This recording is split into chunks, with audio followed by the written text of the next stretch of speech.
How to travel in a budget in 2023. Told by someone that backpacked for 2 years with only about $10 per day, and also how to discover your passion along the way. Maybe you were thinking about this already for quite a long time, or maybe started during the pandemic. Now you're at the point where you just don't give a you just want to go and start to travel. Through the years, I listed down 10 things that saved me to go completely broke, even allow me to travel for free while doing crazy experience. So let's jump right into 10 ways to travel on a budget and how to develop your passion along the way.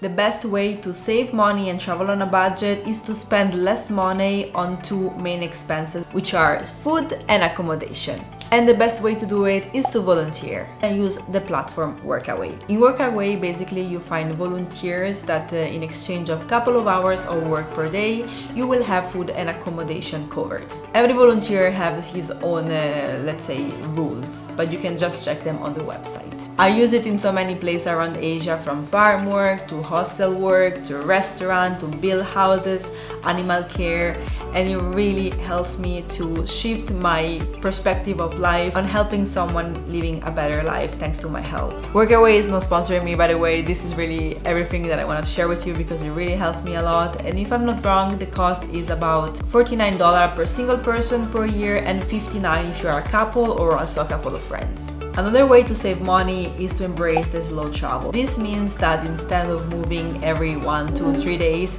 and spending tickets on transportation, hotel or hostels, you're gonna stay in a place long term, and this will help you to save money on accommodation because places give you a better price for the rent of a room when you stay there for minimum 1 month instead of maybe just a couple of days, because you will pay by day instead of a month. And you won't also have daily expenses for the transportation for new places, plus you will have much less stress than moving from place to place so constantly. Another way to sleep for free in places is by couchsurfing, which is a great way to meet friends from all over the world. Basically, the idea of couchsurfing, if you have never heard from it, is that you're gonna basically crash on the couch of someone around the world. Couchsurfing also offers so many events all around the world in case you want to find new hosts or new friends, and I 100% recommend to join it. If you're passionate of taking photo or video, I would recommend you to watch this video that I made about how to land collaboration with hotel and stay in places for free.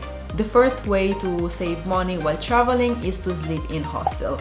In this way, you're not gonna save a lot of money because hostels are actually the cheapest option while traveling, but as well because you will meet other people that maybe are looking for someone to travel with, and in this case you will cut in half the expenses. If you think about it, if you travel in couple, all the costs that you have will be cut in half. This is the same way if you travel with your best friends or with another fellow travels. Plus the fact that if you meet new people in hostel, maybe they have other tips to help you travel on a budget. And if you know any of them that I haven't listed here, please let me know down in the comment. The fifth way to save money while traveling is actually making money while traveling, and this doesn't apply for everyone depending on which passport do you have, but the working holiday visa will allow you to work in other countries, making money and memories. For instance, I know that Australia or Canada offer this. I haven't done it here, but is it my turn? Ryan have done the working holiday visa in Australia and he can tell us a couple of words. This is true. It's a good way to get a long-term visa whilst also working, and honestly, especially in Australia, you can save up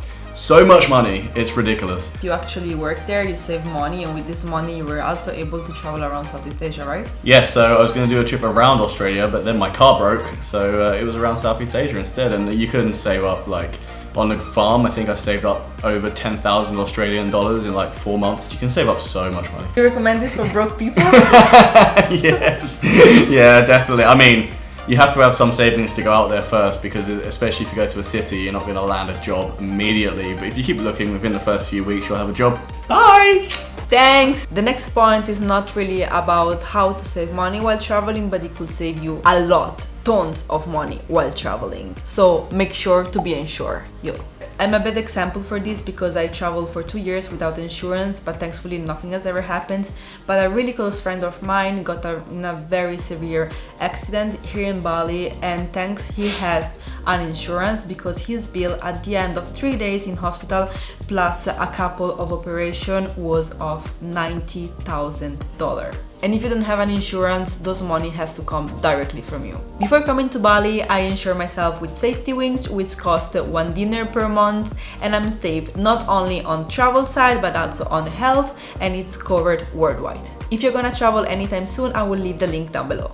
Another great way to save money while traveling, which I realized when I was backpacking, is about the size of your luggage. You can decide if fly around with your big luggage, so actually pay an extra money for the luggage, or travel with a small backpack which is allowed in the cabin and bring it with you so you don't have to pay extra for the luggage. And if you're wondering how to fit all your clothes for a long-term travel, if you wanna go to explore and start somewhere new, well, you have to use the 1 week rule. The 1 week rule is basically that you are gonna pack for only 1 week. Everything has to fit inside your backpack. It might not be for everyone, but I 100% recommend. Before at home I collect so many things, and in the moment I start to backpack I was like, okay, let's get rid of all this stuff.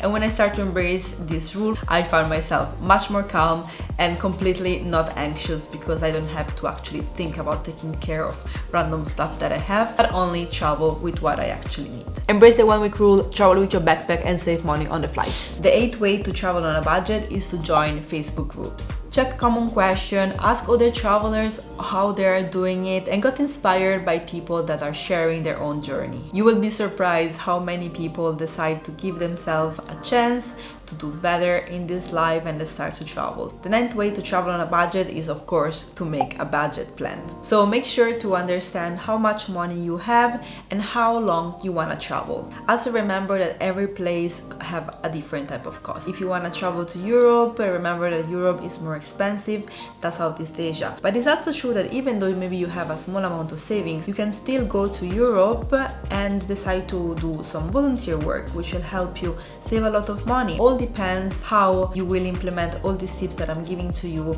and you can basically use all these tips to travel everywhere in the world, save money, but still being able to do the experience that you want. Also, travel out of season can help you save money. And not only help you save money, but there will be also less crowd. The 10 tips to travel on a budget is to eat where locals eat. Eating in local restaurants or street food instead of touristy restaurants help you save you a lot of money, especially in Southeast Asia from what I experienced so far. And you won't only save money, but you will try also the local cuisine and definitely learn something new. Bonus point of saving is to learn how to order in the local language. Okay, thanks Sarah, but how can I actually discover my passion while traveling and be broke as fuck? Well, being out of the comfort zone is such an underrated thing for your self-growth. Not only will help you to learn more about the world, about other culture, about other local cuisine and so on, but it will help you discover so much about yourself, about what you like, what you don't like, a new passion that you may discover through the way. Also because remember that if maybe before you were liking something so much and then you start to travel and you are more in closure with yourself and you realize that you don't like that things anymore. Things can always change. Something that changed the game for me when it comes about discovering passion is that we don't discover passions, we create them. Remember that only around 10% of people born in this world knowing already what they want to become when they are adults. Most of us, poor people, doesn't have a freaking clue. If you are in the rest 90% like me and all the other people basically, remember that it's fine, it's okay. A passion don't fall down to the sky one day. A passion has to be developed, has to be created, and be triggered by all the surrounding, meeting new people that maybe show you also what they do, new things that you have never even thought about it, can trigger you to develop a new passion. And most of the time a passion is something that you may have not even considered or you don't know yet, or something that you try but you just left behind. The purpose of this video was to share with you all the tips that I used to travel the world for a couple of years with only $15 per day. So if you feel the calling of travel the world, I 100% recommend it to do that. It's okay if you don't know what to do in life yet, but remember that you are worth your wildest dreams and you are not alone. Everybody starts like you. I start the same way. So if you like this video, like and subscribe, and I will see you next week with another video. Bye guys, thank you.